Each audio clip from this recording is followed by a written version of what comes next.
인사 나눕니다. 천국은 혼인잔치집 같습니다. 천국은 혼인잔치집 같습니다. 이스라엘의 풍습하고 우리나라의 풍습이 아주 비슷하다는 그런 얘기를 많이 들었죠. 저도 제가 말씀을 준비하면서 우리나라의 그 혼인 잔치를 이렇게 쭉 이렇게 한번 더듬어 봤어요. 여러분들이 그런 혼인 잔치를 아마 드라마 같은 거에서 봤을 거예요. 근데 이제 저는 직접 본 세대잖아요. 이렇게 예전에 이렇게 혼인 잔치를 이렇게 하는 걸 보면 이렇게 잔치하기 며칠 전부터 동네 아주머니들이 막 아주 분주해지기 시작합니다. 그때는 어때요? 뭐든지 기계화가 되지 않았잖아요. 다 손으로 해야 돼요. 손으로 다 음식들을 만들고 준비해야 하다 보니까는 이렇게 뭐 많게는 몇 말 아니면 몇 가마 이렇게 하겠죠.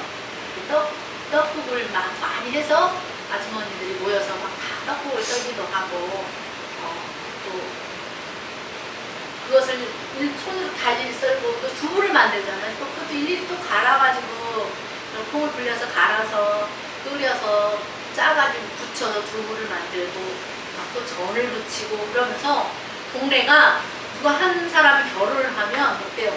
잔치 분위기예요. 며칠 동안 시작하기 전부터 잔치 분위기가 막 분위기로 접어들어요. 그냥 괜히 기분이 좋아지잖아요. 그리고 잔치가 있으면 어때요? 먹을 것이 풍성하니까 기대가 되고 그 시절엔 잘 못 먹던 시절이라 잔칫날만 막 기다리잖아요. 떡국도 그렇게 맛있을 수가 없어요.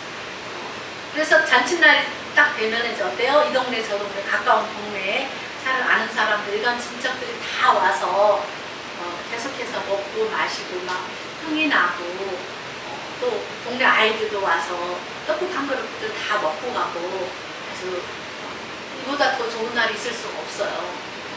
그리고 나서 이제 신랑 집에서는 어때요? 신랑이 사모관을 쓰고 신부는 또 고운 한복을 입고 이렇게 예식을 치르고 모두가 즐거워하고 그랬어요. 근데 이스라엘 결혼식 풍속도 우리와 비슷해요. 자, 우리가 오늘 여기 말씀에서 주목해 볼 말씀은 뭐냐면은 천국은 단어 앞에 뭐라고 써 있어요? 그때라고 써 있어요. 그때의 천국은이라는 말이 있어요. 그때의 천국은 그러면서 예수님이 비유를 말씀해 주시는 거죠. 그때의 천국은 이렇다라는 것을 이스라엘 나라에서 행해지는 결혼식 잔치와 같다라는 그런 비유를 들어서 이해하기 쉽게, 왜 천국을 보여줄 수 없잖아요. 영의 세계이기 때문에 육신으로 볼 수가 없잖아요. 환상이나 꿈 가운데는 볼 수 있지만, 그래서 어떻게 하면 천국에 대해서 조금이라도 이해가 갈 수 있게 할까 하고 예수님은 결혼 잔치의 비유를 들어서 좀 더 쉽게 이해할 수 있도록 이렇게 가르쳐 주신 거죠. 그래서 좀 상상을 해볼 수 있도록 오늘 우리는 이 그때의 천국은 어떤지 말씀을 통해 좀 더 자세히 우리가 본문 말씀을 살펴보고 우리는 어떻게 준비해야 될지를 은혜 나누겠습니다. 우리가 이 말씀을 좀 더 자세히 들여다볼 필요가 있어요. 성경을 볼 때. 근데 제가 최근 들어서 이렇게 성경을 보는 방식에 있어서는 단락이 끝나고 장이 시작될 때 그 첫 마디 그러므로 또 그런데 이렇게 연결되는 어떤 접속사나 부사 이런 것들이 있어요. 근데 그 단어 하나가 굉장히 어떤 메시지를 주는 데 있어서 중요한 단어더라고요. 그래서 오늘 말씀은 그때가 어떤 때인 것 같아요. 그때의 천국은 마치 이렇게 예수님이 얘기하잖아요. 그때는 천국에서 어떤 일이 있을지에 대해서 말씀을 주고 싶어요. 그때 잔치가 어떻게 치러지는지에 대한 것도 중요해요. 네. 그렇지만 우리가 오늘 주목해 보아야 될 것은 그때의 천국은 어떤가. 그러면 그때는 어느 때를 말하는가? 그때는 바로 주님이 오시는 때, 종말론적인 심판의 때를 말합니다. 그러니까 예수님은 그때의 천국은 마치 혼인하는 잔치집과 같다라고 이 비유로서 종말을 살아가는 우리가 우리가 어떤 자세로 준비를 하고 있어야 되는지 가르쳐주는 말씀이죠. 자, 1절로 2절 다시 보세요. 그때 천국은 마치 등을 들고 신랑을 맞으러 나간 10처녀와 같다 하리니 그 중에 5명은 미련하고 5명은 슬기 있는 자라.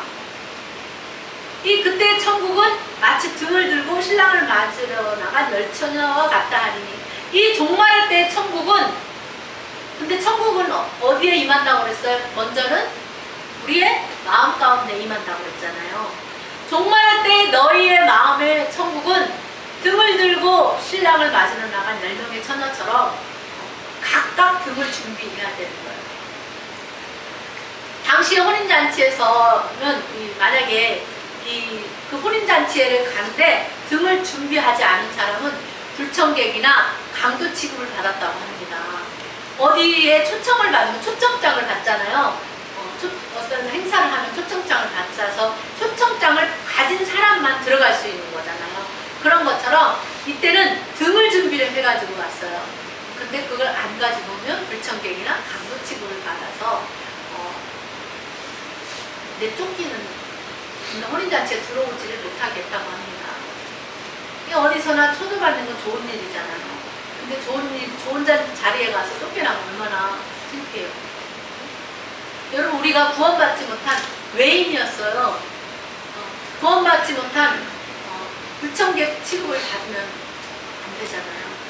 그렇기 때문에 불청객 취급을 받지 않으려면 등을 준비해야 되는 거죠. 그 등이 뭐냐? 바로 우리 주 예수 그리스도 하나님의 말씀입니다. 그래서 시편 기자는 시편 119편 105절에 주의 말씀은 내 발의 등이요 내 길의 빛이다 라고 말씀하잖아요. 신랑 대신 예수님을 만나려면 이 말씀의 등을 들고 준비하고 기다려야 됩니다.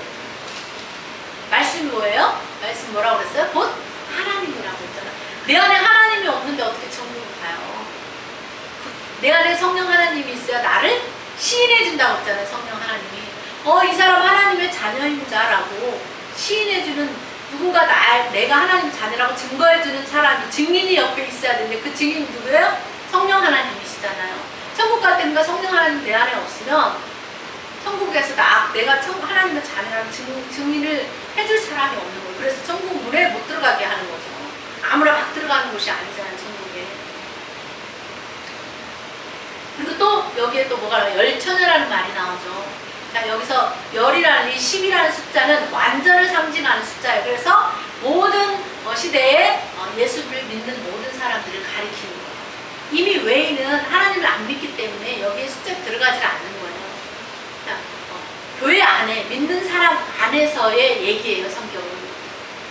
자, 이 종말의 때의 천국은 마치 등을 들고 신랑을 맞으러 간 열처녀와 같이 모두가 하나님을 맞을 준비를 하고 있다고 그렇게 생각을 하고 있는데, 준비된 자와 준비되지 않은 자가 있다는 거예요. 교회 안에도 내가 하나님의 사람이라고 성도라고 하지만 그 중에 반반인 거죠. 그 중에 5명은 미련한 자예요. 준비가 안 된, 교회는 다니는데 왔다 갔다 하는데 준비가 안 된 미련한 사람, 잘 준비하는 슬기로운 5명의 처녀가 있습니다. 처녀는 교회를 상징하기도 해요. 성도를 상징하기도 하고.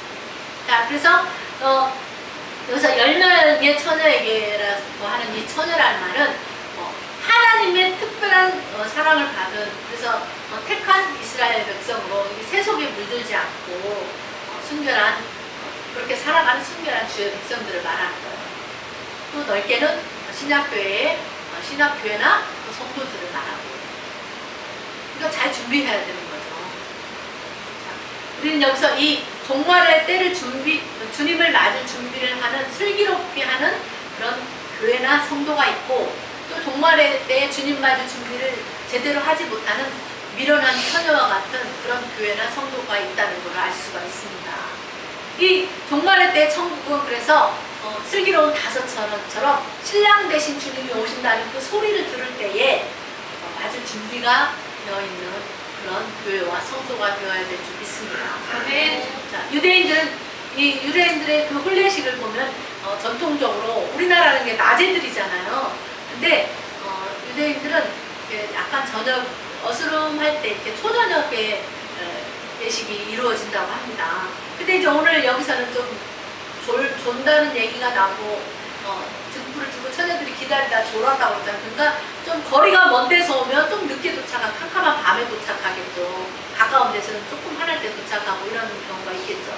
근데 이제 그래서 그러다 보니까 먼 데서 오면 좀 밤이 깊어지니까 밤에 축제가 계속 되어지는데 그때에 집이 어때요? 환해져야 되잖아요. 그때는 이렇게 전기가 없던 시절이잖아요. 그러니까 뭐가 필요해요? 등이 필요하잖아요. 파랗게 밝혀질 등불이 문 앞에도 있어야 되고 또 잔치 안에도 있어야 되고 그래서 그러면서 이 횃불이 어떻게 꺼지면 안 되잖아요. 또 불이 막 등불이 타다가 그래서 그 불이 꺼지지 않도록 기름을 계속 공급해 줘야 되잖아요. 그래서 등불과 함께 항상 등이 켜져 있으면 여벌에 그 기름이 필요했던 거예요.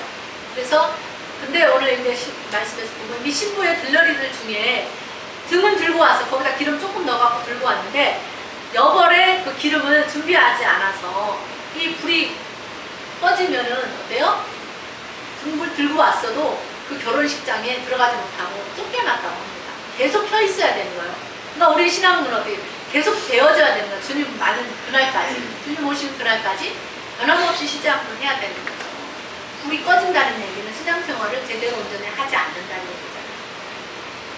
그래서 이렇게 유대인의 결혼식은 며칠 동안 계속되는데 신랑이 이제 몇몇 친구들 데리고 신부집으로 가서 신부집에서 예식을 마치고 언제 돌아가냐면 해가 질 쯤 되면 자기 신부를 데리고 자기 집으로 돌아가서 신랑 집에서 공식적으로 이제 예식을 치르고 나면 그 결혼이 성립이 된다고 합니다.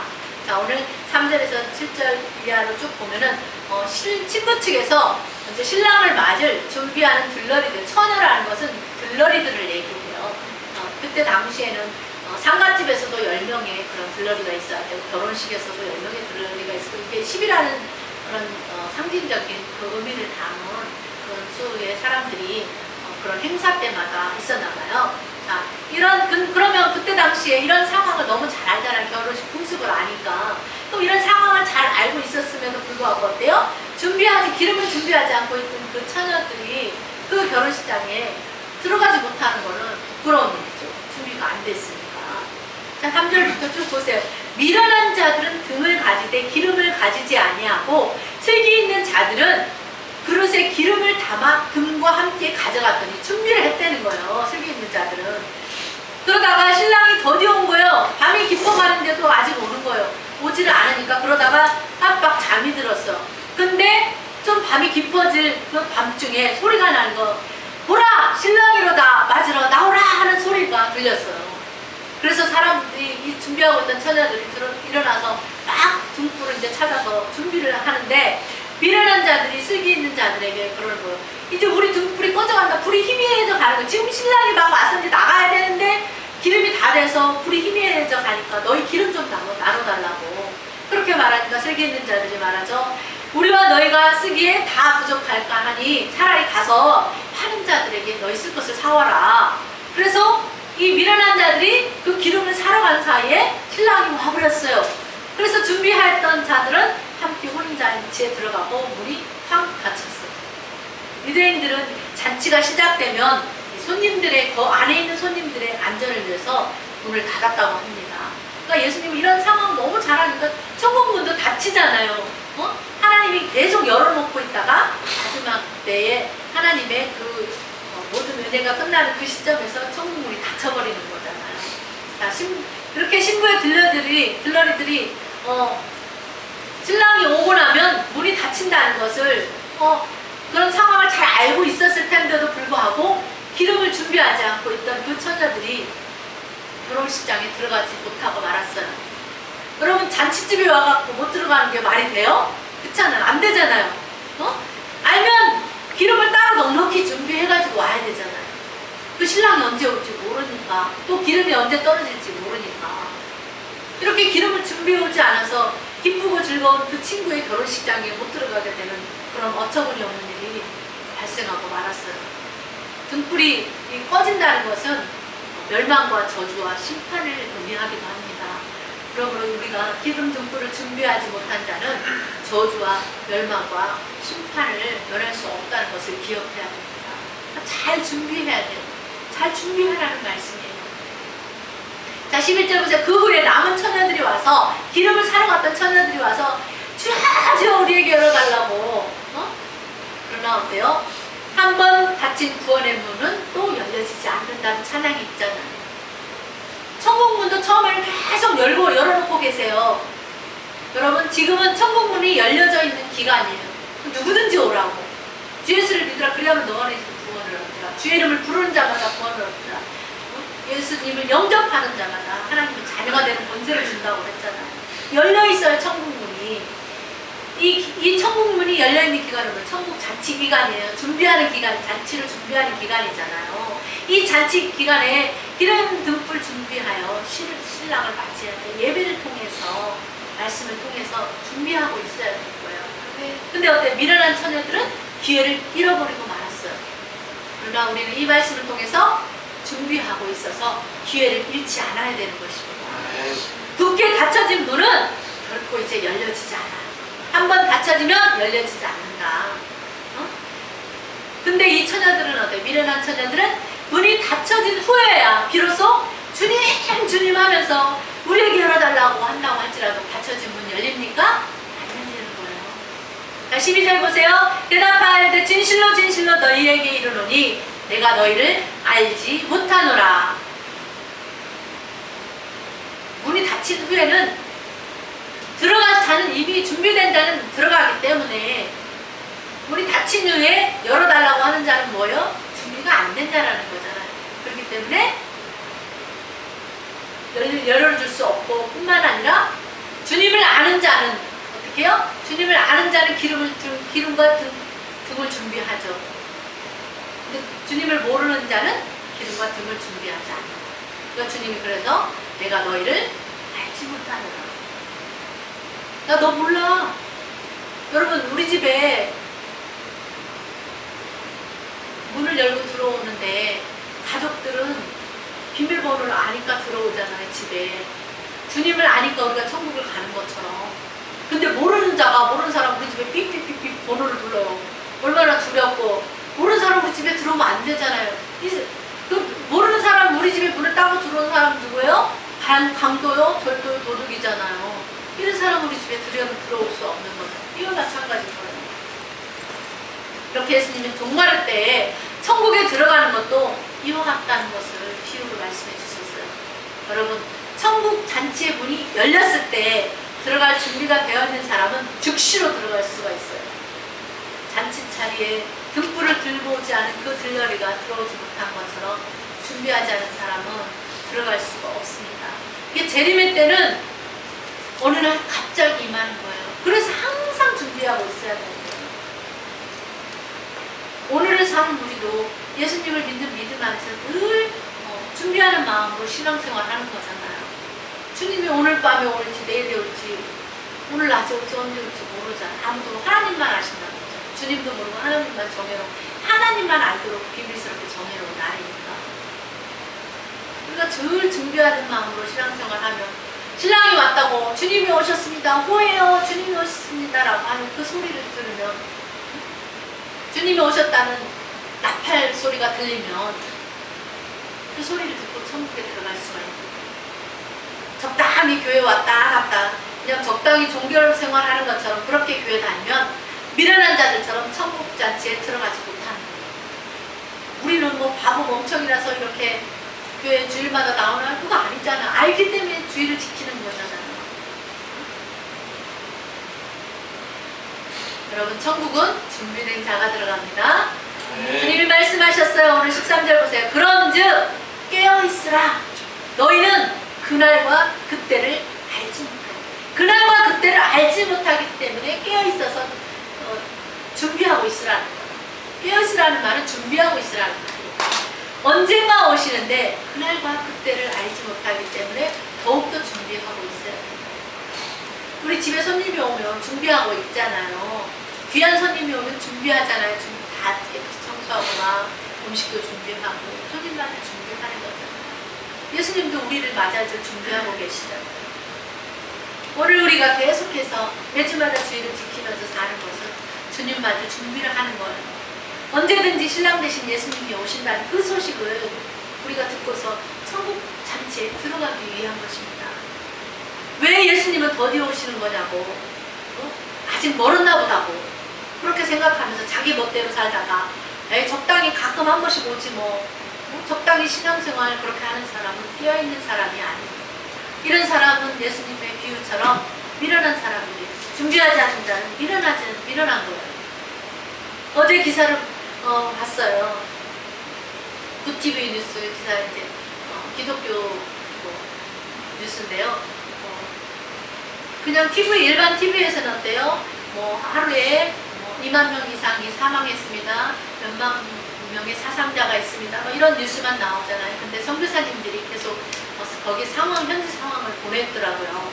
거기에 보니까 이제 벌써 이제 지진 난지도 이제 나올지 돼가잖아요.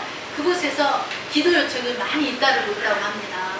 그 현장은 너무나 혼란스러운 상태에 빠져 있고, 공사팀 또 기타 언론 이런 이 협조 요청이 너무 많은 상황이라고 합니다. 그래서 그런 것을 지혜롭게 잘 대응할 수 있도록 함께 기도해 달라고 그곳에 계신 장선원 선교사님이 이렇게 메시지를 보냈더라고요. 또 그 시내에는 굉장히 무질서한 가운데 있어서 정말 안전사고가 나지 않도록 기도해 달라고, 또 구조작업과 긴급 구호 상황이 잘 진행될 수 있게 기도해 달라고, 또 사랑하는 사람들이 정말 자기 주변에 불같은 가족 형제 자매를 잃고, 또 어떤 사람 자기 생애 터전을 완전히 잃은 사람들이 많다고, 그래서 그들에게 온전한 하나님의 위로가 임할 수 있게 해달라고 기도를 부탁드렸고요. 또 구조되어 나온 도구도 부족해가지고 어려움을 겪고 있고, 전기라든가 물이라든가 인터넷이 끊겨서 빗물로, 수돗물도 아닌 빗물로 허기를 채우고 있는 그런 상황이라고 합니다. 또 생필품 구입이 불가능하고 식량도 없대요. 빵과 물을 보급하는 것도 굉장히 시급하고, 또 이 지진 후에 주민들이 도둑으로 변해버렸다는 거예요. 그래서 닥치는 대로 물건을 막 훔쳐가는 일이 심해졌다고 합니다. 기도해 주시기 바랍니다. 또 시리아 사람들이 이쪽에 바로 옆에 시리아 사람들은 눈과 추위 가운데 이 연료도 뗄감도 없어서 길거리에서 지내고 있는데, 다들 정신 나간 사람처럼 이렇게 불안하게 이렇게 생활하고 있다고 합니다. 튀르키예와 이 시리아 가운데 하나님의 은혜와 그 긍휼이 그곳에 임하도록 같이 기도하자는 그런 글들이 계속 올라오고 있습니다. 시리아는 지금 시리아가 이렇게 튀르키예보다 강도는 조금 약한데, 이번에 입은 그 지진 피해가, 시리아는 내전이 많은 나라잖아요. 근데 내전보다 이 지진이 더 심각하다고 합니다. 오늘 우리도 이 튀르키예와 시리아를 위해서 기도합시다. 또 러시아와 우크라이나 전쟁도 하루속히 끝날 수 있도록 기도하시기 바랍니다. 그들이 평범한 일상을 다 잃어버렸잖아요. 우리는 하나님이 주신 은혜로 이렇게 평범한 일상, 아무 일 없는 무사무탈하게 평안하게 이렇게 먹고 자고 일어나고 씻고 하는 모든 것들, 정말 이런 것이, 그런 피해를 입어보지 않으면 이것이 얼마나 귀한 건지를 깨닫지 못합니다.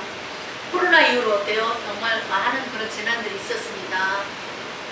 러시아와 우크라이나 전쟁, 또 튀르키예 지진, 시리아 지진, 홍수, 지진, 기근, 또 혹한, 이로 말할 수 없는 많은 그런 재난들이 있었죠.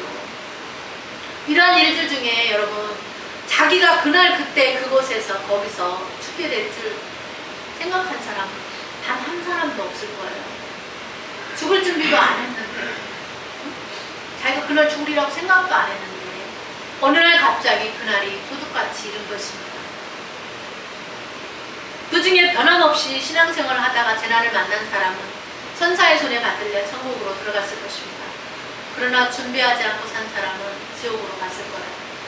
아무도 자기가 죽는 날을 아는 사람은 없습니다. 최근 들어서 많은 그런 사건과 사고로 많은 사람들이 죽었잖아요. 여러분, 우리라고 안전할까요? 우리나라라고 안전할까요? 아무도 몰라요. 이제는 안전지대가 그 어디에도 없어요. 그렇기 때문에 우리는 하나님을 피난처로 삼아야 됩니다. 아멘? 아멘. 그럼에도 불구하고 이런 되어지는 모든 일들을 보면서도 사람들이 깨닫지 못하기 때문에 하나님을 찾지가 않고 지금 이런 세계적인 되어진 상황을 보면서 하나님 앞에 나와서 더욱 기도해야 될 때에 이 어리석은 다섯 처녀들처럼 깨닫지 못하니까 생각도 못하는 거예요. 하나님을 찾아야 되겠구나. 하나님 앞에 교회 나가서 예배를 드리고 하나님께 기도해야겠구나. 이런 생각마저도 하지 못하는 거예요. 하나님께로 돌아와야 사는 거예요. 살 길은 그거밖에 없습니다. 여러분 신앙생활하기 어렵습니까? 감사하시기 바랍니다. 우리에게 주어진 이 모든 평안한 정말 평범한 일상들에 감사하시기 바랍니다. 아멘. 여러분 사는 거 별거 있습니까? 별거 없어요. 아프지 않고 건강하고 즐겁고 행복하게 살고 만족하게 살면 되는 거예요. 그래서 오늘 우리도 찬송하고 기도하고 말씀으로 예배할 수 있으면 감사해요. 오늘 이 자리에 이렇게 앉아서 편안하게 예배 드릴 수 있으면 감사해야 됩니다. 아멘. 또한 그렇게 사는 것이 이렇게 사는 삶이 하나님이 기뻐하는 최고의 삶이라는 것에 감사하시기 바랍니다. 그날과 그때를 알지 못하기 때문에 사람들이 오늘도 어떤 사람은 등산 가고 취미생활하고 좋은 거 먹으러 다니고 여행 가고 하다가 세월 다 보내고 하나님 앞에 서는 죽음의 날, 심판의 날이 이르게 되고 죽음이 심판이라고 하죠. 내가 죽으면 개인 종말이라고 하죠. 한 나라가 망하면 국가적인 멸망의 날입니다. 예수님이 이스라엘이 멸망을 예언하고 이렇게 될 거라고 계속 예수님 말씀하셨었잖아요. 여러분 한 주간도 우리에게 주어진 이 평범한 일상을 감사하면서 우리가 종말의 때에 주님 맞을 준비하는 천국 잔치에 들어가는 신랑 맞을 준비하는 그런 삶을 사는 저와 여러분의 삶이 되기를 주님의 이름으로 축원합니다. 아멘. 기도하겠습니다. 우리 오늘 이 시간에